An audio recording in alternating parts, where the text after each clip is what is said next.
అల్లా పెట్టిన భోజనాలు కావు. వెంకటాచల మహాత్మ్యంలో ఎక్కడి నుంచి ఎక్కడికి వేశారో తెలుసా అండి పంక్తులు? పాప వినాశనం దగ్గర మొదలెట్టిన పంక్తి శ్రీశైలం కొండ వరకు వేశారు. వేస్తే భోజనానికి విస్తళ్ళు ఎలా వేశారో తెలుసా? విస్తీర్ణం పత్రభోజనం అన్నారు. ఆకులో వేసిన బూరెందుకోవాలంటే ఇలా కూర్చుని బూరెందుకుంటే కుదరదట. అందుకని వీళ్ళందరూ లేచారు. లేచి పాపం ఆ విస్తీర్ణం పత్రభోజనం అని పెద్ద వరుసలో కూర్చున్నారు. ఆ విస్తరికి చివర ఎక్కడో పదార్థాలు వడ్డించారు. అవి ఎలా అందుకున్నారోట తెలుసా అండి? ఇలా కూర్చుని ఇలా చెయ్యి పెడితే అందవుట. అంతంత పెద్ద పెద్ద విస్తళ్ళుట. ఇలా ఎగిరి చెయ్యి పెట్టి అందుకోవడం. అందుకని ఆ చెయ్యి చాపి ఆ చివర ఎక్కడో ఉన్నటువంటి పదార్థాన్ని అందుకుని స్వీకరించాలట. అందుకని విస్తీర్ణం పత్రభోజనం అంతంత విస్తళ్ళు వేశారట. వేసి అందులో వడ్డించారట. శ్రీశైల పర్వత శిఖరం వరకు వేశారట విస్తళ్ళు. అంతమందికి అన్నదానం జరిగింది. ఇంతమంది బయలుదేరారు. బయలుదేరి నారాయణవనానికి వెడుతున్నారు. ఆడపెళ్లి వారి ఇంటికి వెడుతూ ఉంటే పాపం మధ్యలో సుఖబ్రహ్మ కనబడ్డారు. నా ఆశ్రమంలో మహానుభావ ఆతిథ్యం స్వీకరించండి అన్నారు. అప్పటి నుంచి ఉందిలా ఉంది ఈ లక్షణం. భోజనానికి వంక పెట్టడం, తగాదాలు పెట్టడం యుగ లక్షణంలా ఉంది. భూమి మీదకి వచ్చేటప్పటికీ సుఖబ్రహ్మ ఏం పెడతారు? కందమూలాలు పెడతారు. కందమూలాలు పెడితే మేము వెంకటాచలపతి మగపెళ్లివారం వస్తుంటే మాకు కందమూలాలు పెడతావా అని క్రుద్ధులయ్యారు పరివారం.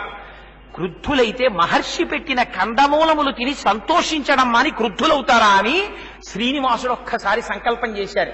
వాళ్ళందరూ షడ్రసోపేతమైన విందు చేసేసిన అనుభూతి కలిగి తేణుపులు వచ్చాయి వీళ్ళందరికీ. తేణుపులు వచ్చి అబ్బా గొప్ప విందు అంటూ బయలుదేరారు.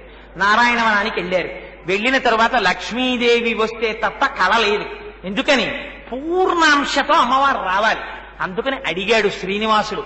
ఆవిడ లేకపోతే నా మనస్సు రుచించదు అంటే నిజంగా ఇద్దరు పెళ్ళాలు ముగ్గురు పెళ్ళాలు అనే ఆయన కర్మ.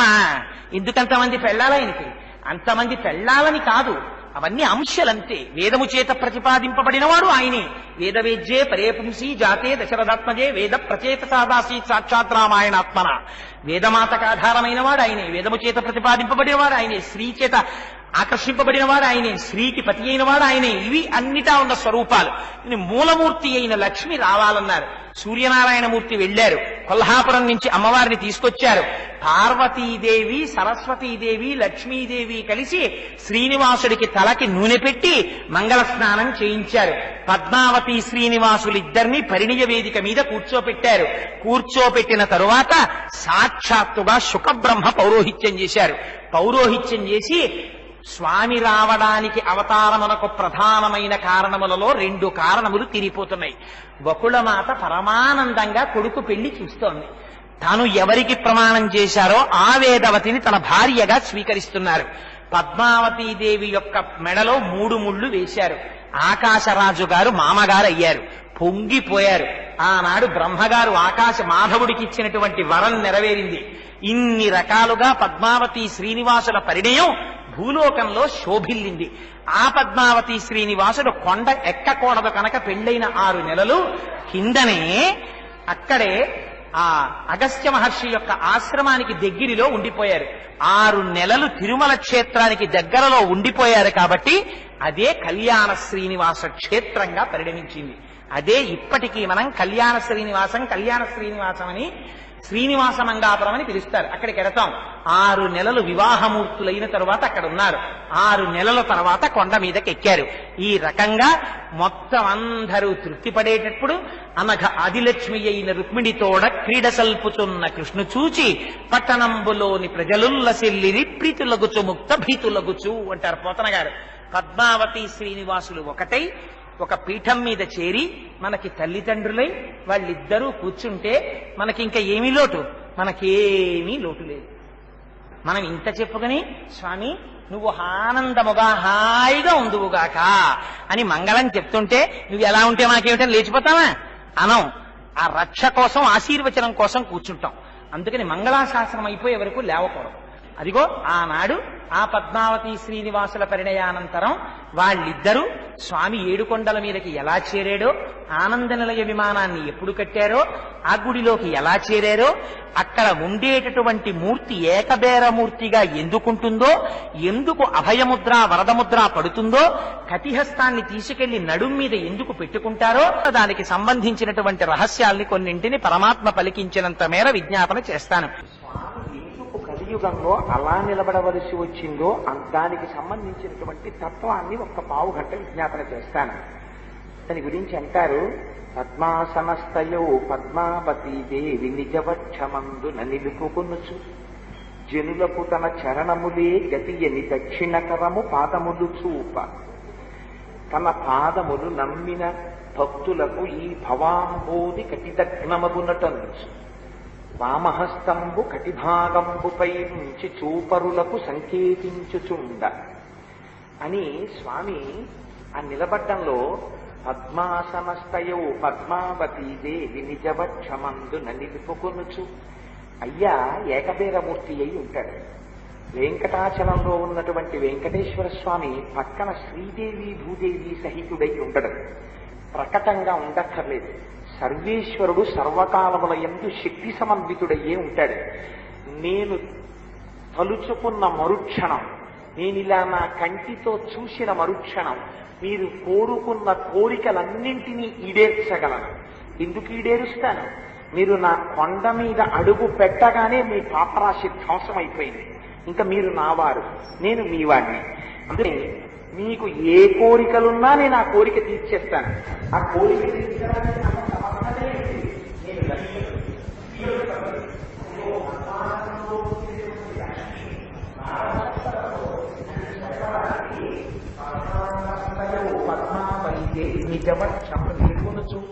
చూడగానేట మనకి ధైర్యం వచ్చేయాలట.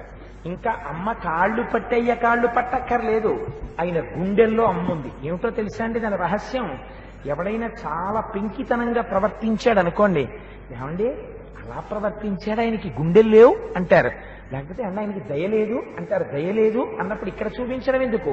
ఏమండి దయలేదు అని ఇక్కడో, ఏమండి దయలేదు అని ఇక్కడో, దయలేదా అని ఇక్కడో చూపించకూడదా? దయ ఎక్కడ ఉండాలి? గుండెల్లో ఉండాలి. అందుకని అమ్మ ఎక్కడ ఉంటుంది? ఇక్కడ ఉంటుంది. అంటే ఆయన యొక్క స్వరూపం ఏమిటి? అపారమైనటువంటి దయ కలిగిన వాడు. అందుకే వెంకటేశ్వరుడు కనీసం సింహాసనంలో కూడా కూర్చోడు స్వామి, ఇలా నిలబడే ఉంటారు ఆయన. స్వామి అంతసేపు నిలబడ్డావు కదా, అలా కదలకుండా నిలబడితే నీ కాళ్ళు నిప్పులెట్టవా? ఒక్కసారి నీ కాళ్ళు మేము పిసకద్దా అని అడిగినా అట్నుంచి ఇటు కూడా ఇలా కాలు మార్చుకోడు. ఎందుకో తెలుసా అండి? అలా తను కాలు మార్చుకుంటే తను కొంచెం కదిలితే పాపం ఎక్కడో దూర దూరాల నుంచి వచ్చినటువంటి వాళ్ళు తన కంటి చూపులో పడరేమోనని అమ్మని వక్షస్థలంలో పెట్టుకుని నేను ఇంత దయామూర్తినిరా మీకేం బెంగలేదని ఆ పద్మపీఠం మీద నిలబడే ఉంటాడు. అందుకని పద్మాసనస్థయో పద్మావతీ దేవి నిజవక్షమందున నిలుపుకొనుచు తన చరణములు నమ్మిన వారలకు అని దక్షిణకరము పాదములు చూప. ఈ నా పాదాలని నమ్ముకున్నారా, నా పాదాలకి నమస్కారం చేశారా, మీకిక తిరుగు లేదు. నేను మీ వెంట పడతాను, కానీ మీకు పురుషార్థం, మీకు బుద్ధినిచ్చాను. కాబట్టి మీరేం చెయ్యాలి? శరణాగతి చెయ్యాలి. మీకు నోటితో చెప్పడం రాదు, ఏం బెంగపెట్టుకోకండి. 2 చేతులు ఇలా కలపండి, 5 జ్ఞానేంద్రియాలు 5 కర్మేంద్రియాలు కలుసుకున్నట్టు శిరస్సుని ఇలా ఉంచి నమస్కారం చేయండి. 11 నా పాదముల వంక చూస్తూ ఇలా తల వంచండి చాలు. నా తల వంచేశాను స్వామి, ఈ తల ఎత్తి తిరిగాను, ఏమి సాధించలేకపోయాను, నీ పాదాల దగ్గర ఇలా ఉంచుతున్నాను అను చాలు.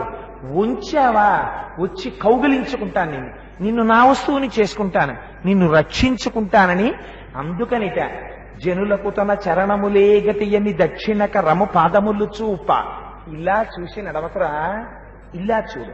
నా పాదముల వంక చూడాలనుకున్నప్పుడు నీ తల ఇలా వంగుతుంది, నీ తల వంచావా నిన్ను నేను పట్టుకుంటాను అని చెప్పడానికి కుడి చెయ్యి ఇలా పాదాల్ని చూపిస్తూ ఉంటుందిట.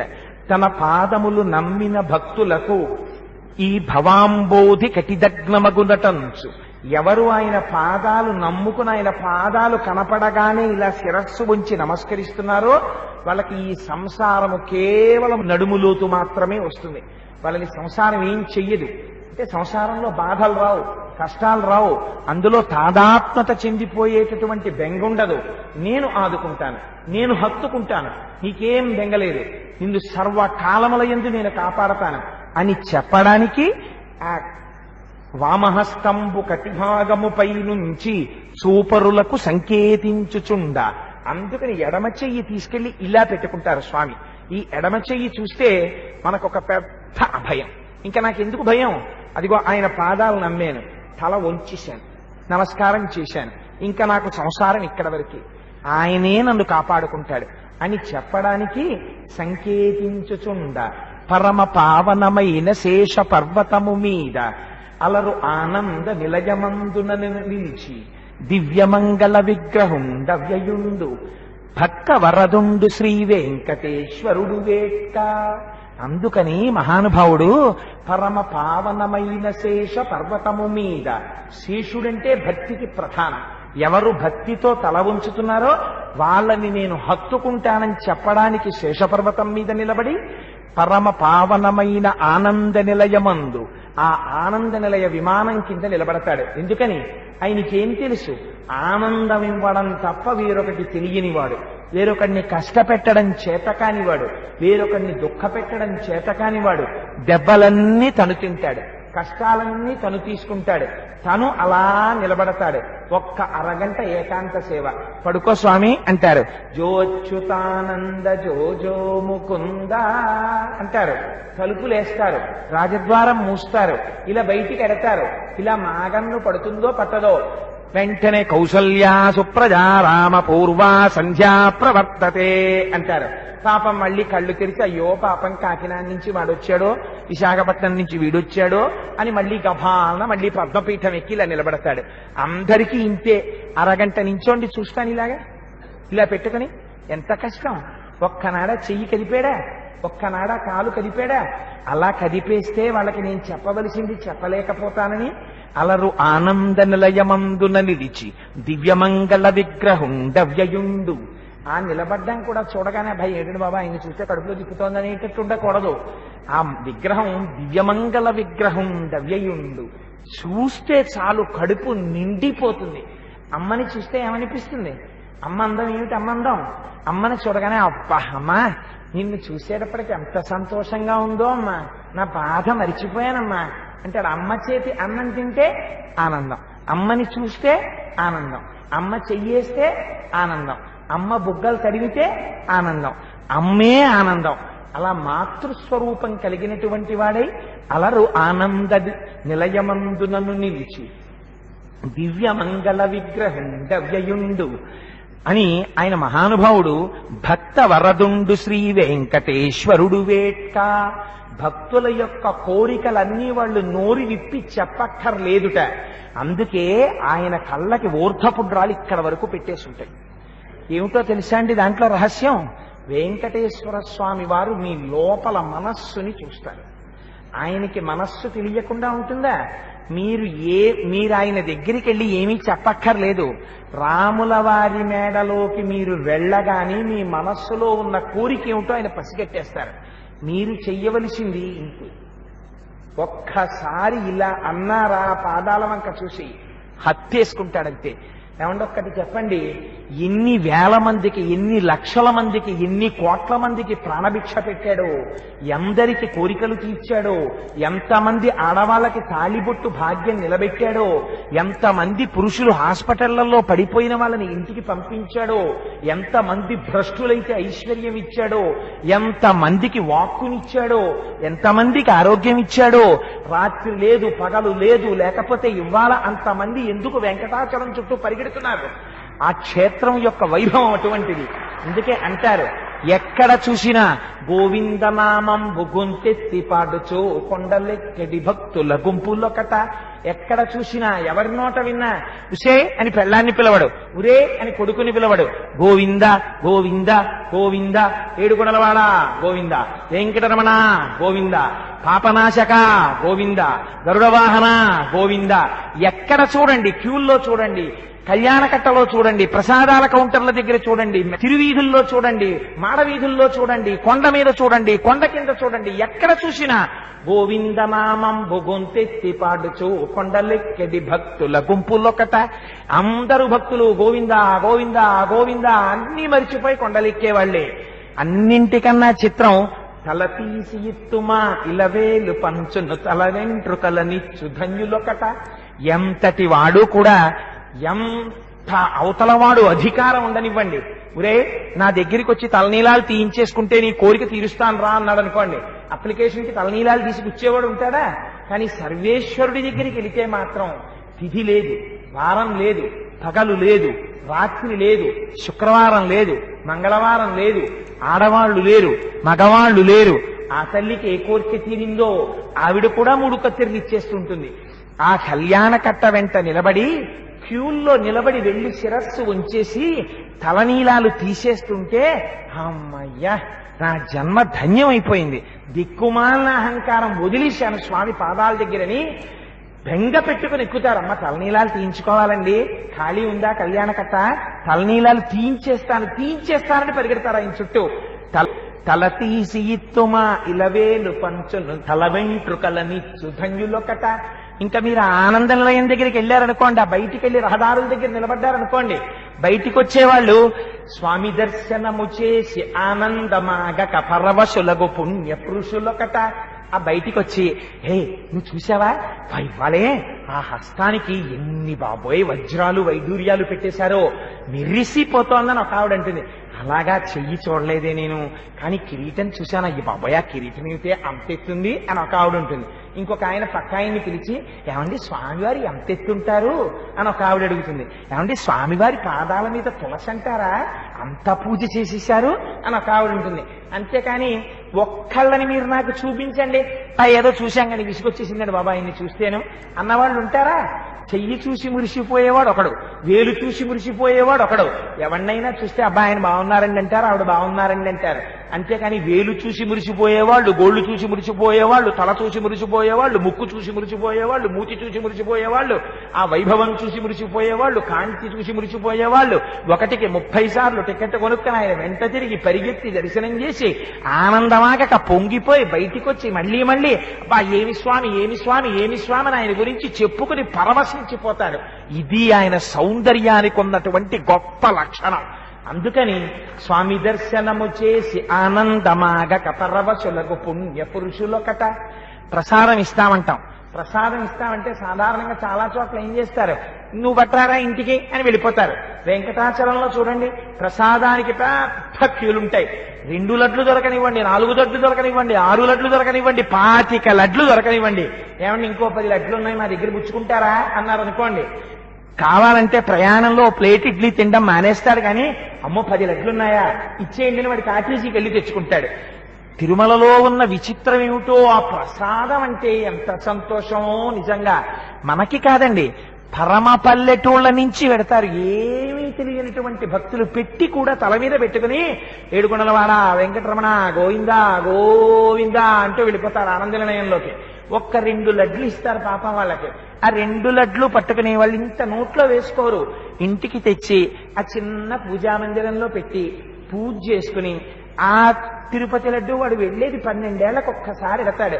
నేను తింటానండో కనపడ్డ వాళ్ళందరికీ అందులో శనగపప్పు కలిపేసి పేలాలు కలిపేసి ఇంకోటి కలిపేసి దాన్ని ఇంత చేసేసి పట్టుకెళ్ళి ఇస్తారు. తిరుమల ప్రసాదం అండి అంటే అబ్బా నేను తిరుమల ప్రసాదం తినండి అన్న అయోగ్యుడు ప్రపంచంలో ఉంటారా? ఆ ప్రసాదం ఇవ్వగానే కళ్ళ కత్తుకుని చెప్పులు ఇప్పి నోట్లో వేసుకుంటారు, అబ్బా వెంకటాచల ప్రసాదం అని. అందుకని భగవంతుని ప్రసాదమంచు భక్తి కన్నుల కద్దుకొని ఆస్వాదించు భక్తుల గుంపులొకట. ఎక్కడ చూసినా మీకు ఇది ఎక్కడా కనబడదు. ఒక్క అన్నవరంలో కనబడుతుంది, వెంకటాచలంలో కనబడుతుంది. స్వామి ప్రసాదం స్వామి ప్రసాదం, లడ్డు కొనుక్కోవాలి లడ్డు కొనుక్కోవాలి లడ్డు కొనుక్కోవాలి. మీరు ఎన్ని మాటలు దర్శనం చేశారు, మీకు ఎన్ని లడ్లు వచ్చాయి? ఎక్కడ తిరుమల వెళ్ళొస్తే మీకు ఈ ప్రశ్న ఇస్తారు, ఎన్ని మాటలు అయిందండి దర్శనం అంటారు. ఎన్ని లడ్లు దొరికాయండి మీకు అంటారు. ఎన్ని లడ్లు దొరికితే ఏమిటి? వెంకటాచలంలో ప్రసాదానికి అంత గొప్పతనం. అందుకని ఆ ప్రసాదం నోట్లో వేసుకుని పొంగిపోయేటటువంటి భక్తుల గుంపులు ఒక చోట. ఎక్కడ చూడండి ఏది వరుసన చేసిన స్వామి కొర్రకే, ఏ పని చెయ్యండి వెంకటాచలం వెళ్ళి వెంకటేశ్వర స్వామి వారి కోసమే, అంతక తప్ప తన సొంతంగా ఏదో సంసారం అనుభవిద్దామని అక్కడికి వెళ్ళి చేసేవాడు ఎవ్వడూ ఉండడు.